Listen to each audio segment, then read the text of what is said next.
Okay.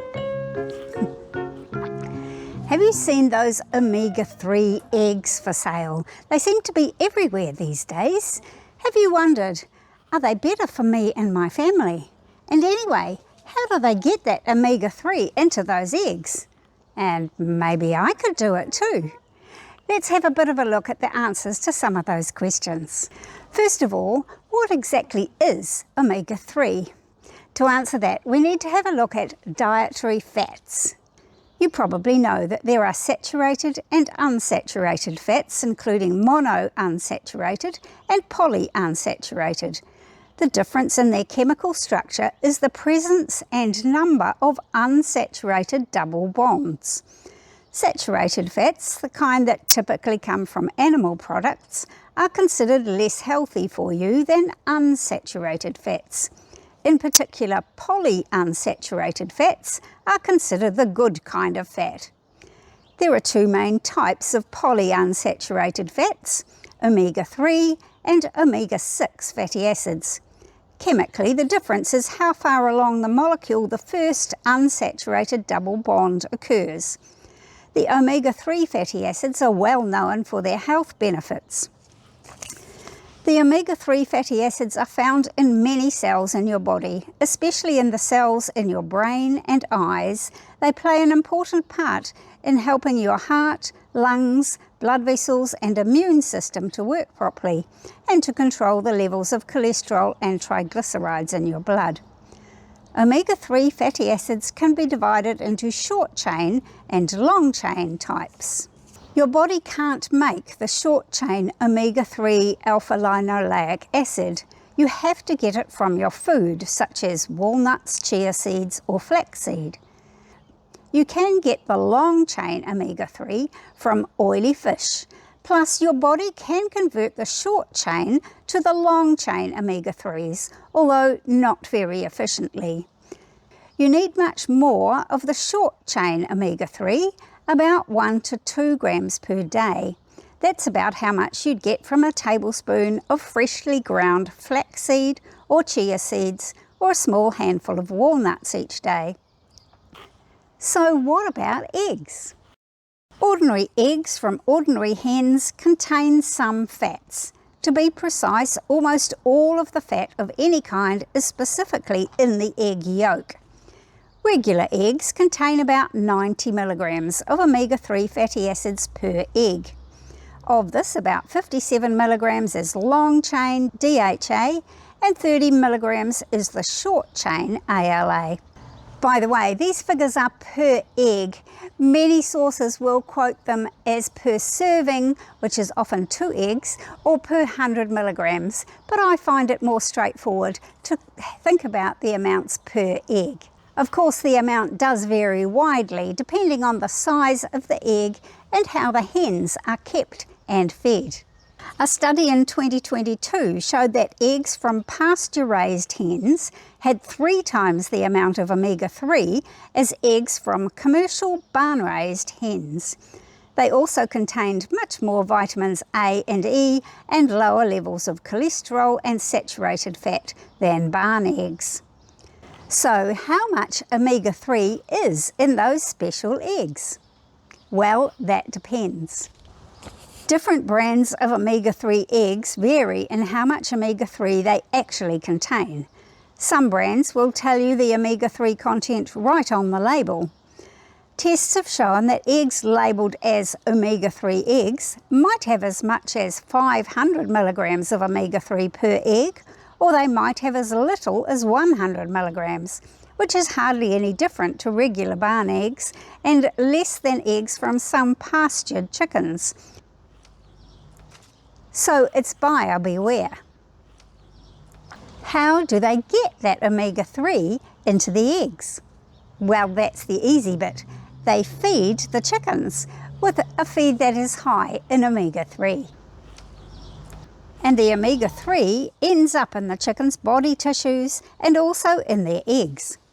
Almost always the source of the omega-3 in the chicken's feed is flaxseed because it's readily available, affordable and rich in omega-3.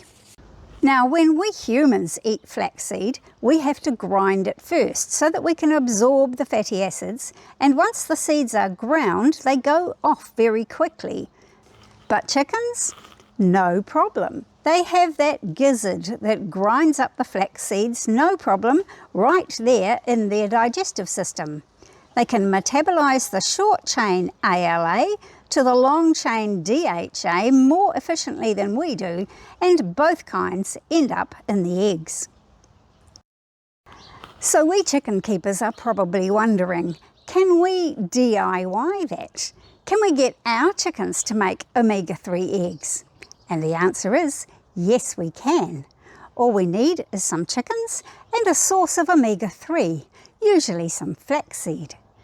After a few days of eating flaxseed, the omega-3 levels in their eggs goes up. I bought some flaxseed from my local organic shop and my chickens seem to love them. How much flaxseed? The recommendation is for no more than 10% of the total of their diet. Too much of anything is not a good idea, and too much flaxseed can disturb the metabolism of your chickens.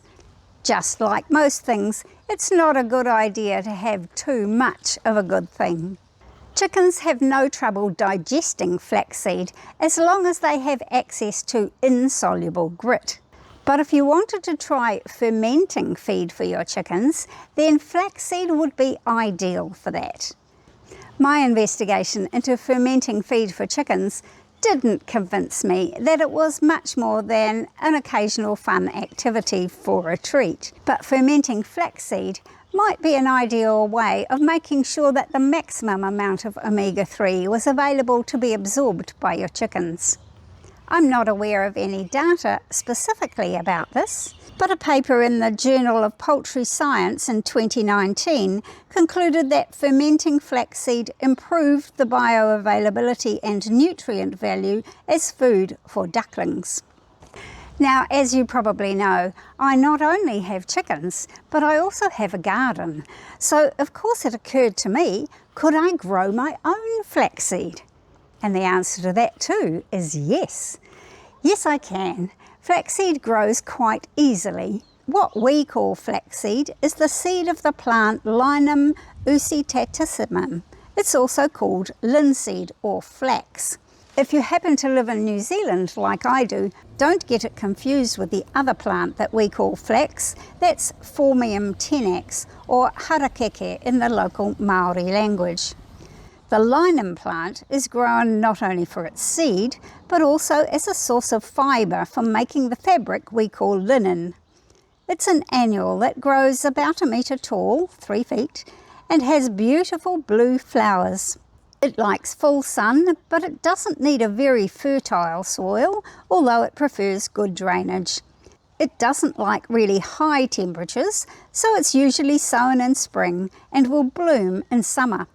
The flowers don't last long before they become small seed pods containing 4 to 10 seeds ready for harvest in autumn. So since I had some flaxseed, I decided to see if it would germinate and whether I could grow some. I checked their germination rate first in case the seeds had been treated in some way to stop sprouting, and they germinated well. So I set some in some seed raising mix and they sprouted in about 4 days.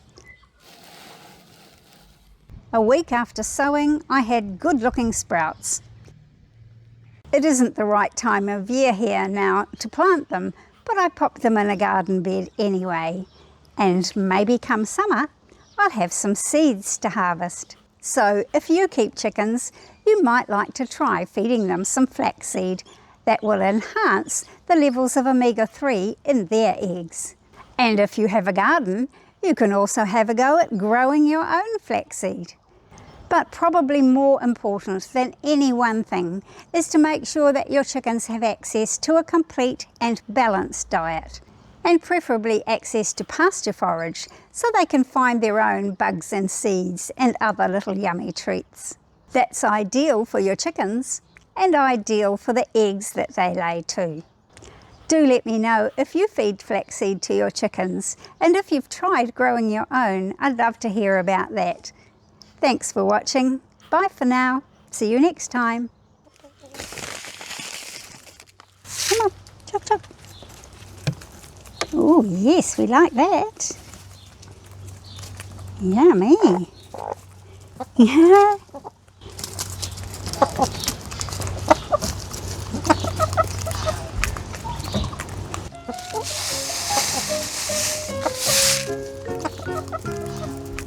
You want some?